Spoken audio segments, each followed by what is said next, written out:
Today I will be reading you a bedtime story. So I'm going to be reading just some little fairy tales. The first one, I don't know if I'm going to do more than one, we'll see. But we will be starting with Little Red Riding Hood. We're going to be doing the not dark version. Can't talk today. The original was by the Brothers Grimm, and it was called Little Red Cap. We will be doing the more family-friendly version because this is meant for relaxation and sleep. So let's begin. Once upon a time, there was a dear little girl who was loved by everyone who looked at her, but most of all by her grandmother.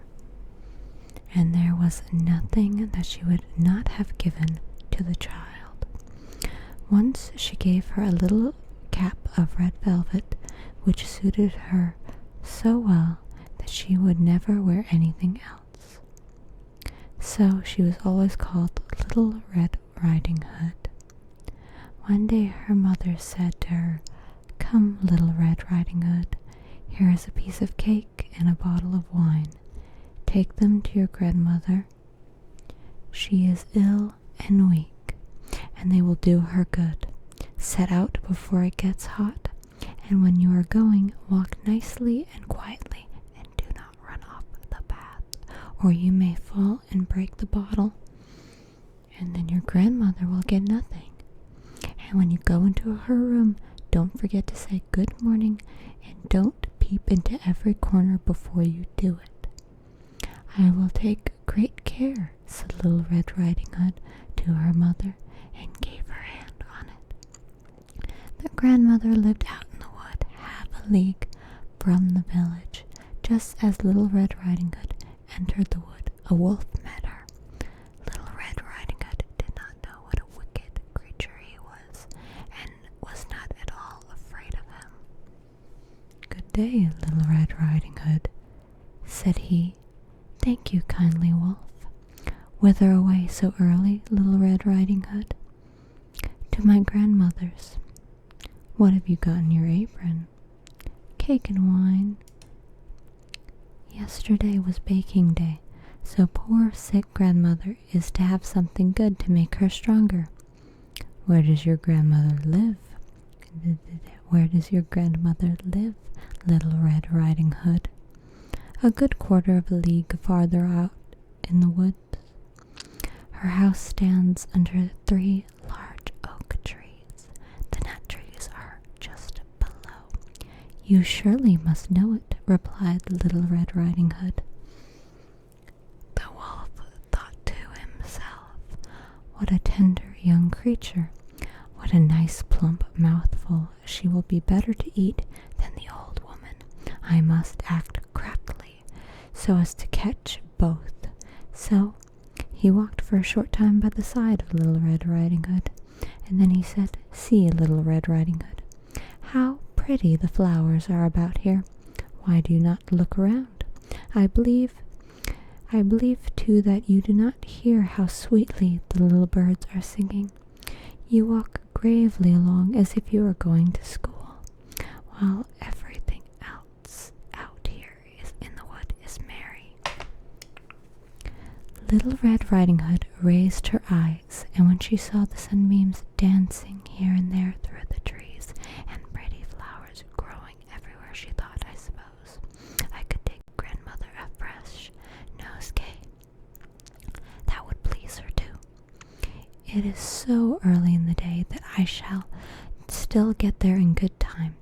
And so she ran from the path into the wood to look for flowers, and whenever she had picked one, she fancied that she saw a still prettier one farther on, and ran after it, and so got deeper and deeper into the wood. Meanwhile, the wolf ran straight to the grandmother's house and knocked at the door. "Who is there?" "Little Red Riding Hood," replied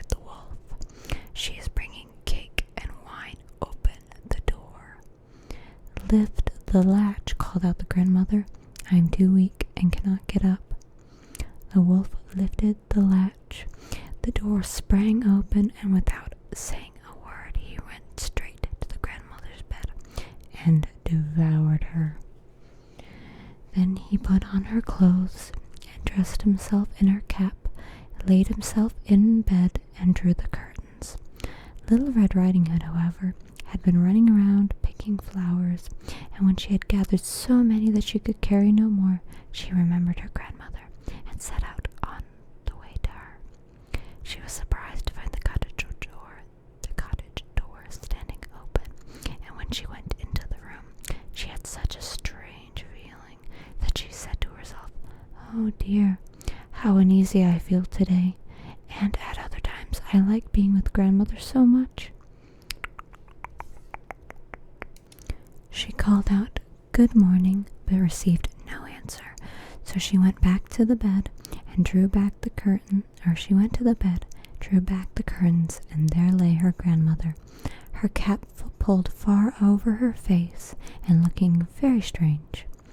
"Oh, grandmother," she said, "what big ears you have."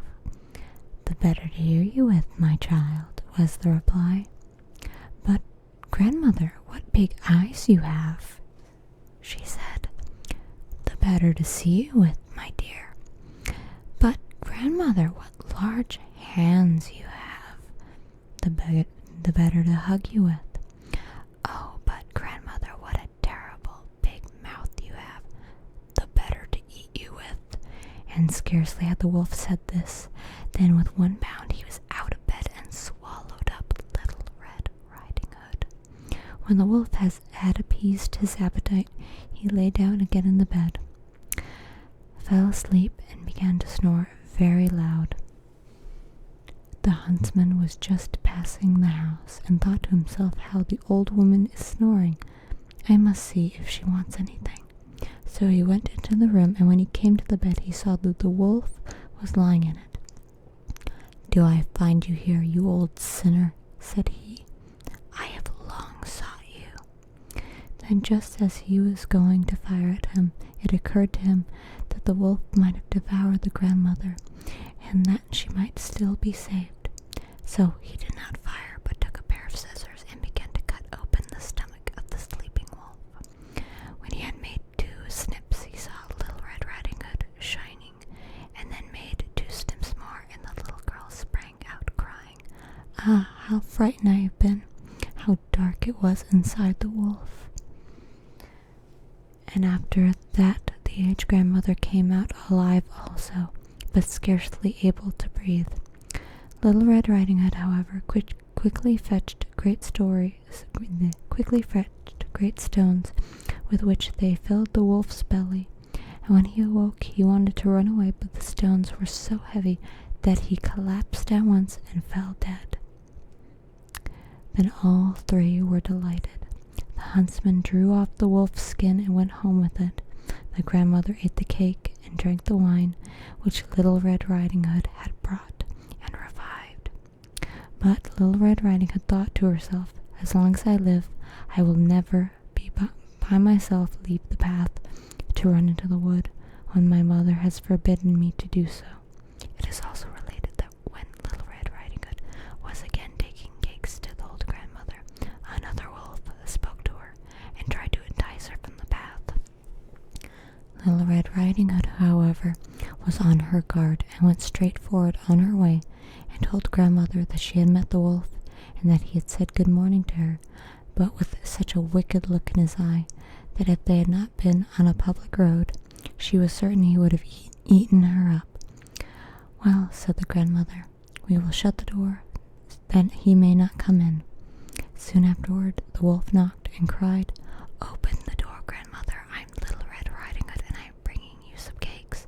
But they did not speak or open the door, so the graybeard stole twice or thrice around the house, and at last jumped on the roof, intending to wait until Little Red Riding Hood went home in the evening, and then to steal after her and devour her in the darkness. But the grandmother saw what was in his thoughts. In front of the house was a great stone trough. So she said to the child, "Take the pail, Little Red Riding Hood.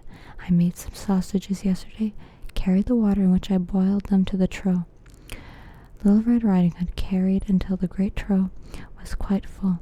Then the smell of the sausages reached the wolf. He sniffed and peeped down, and at last stretched out his neck so far that he could not stretch no longer, that he could no longer keep his footing, and began to slip, and slipped down from the roof straight into the great trough, and drowned.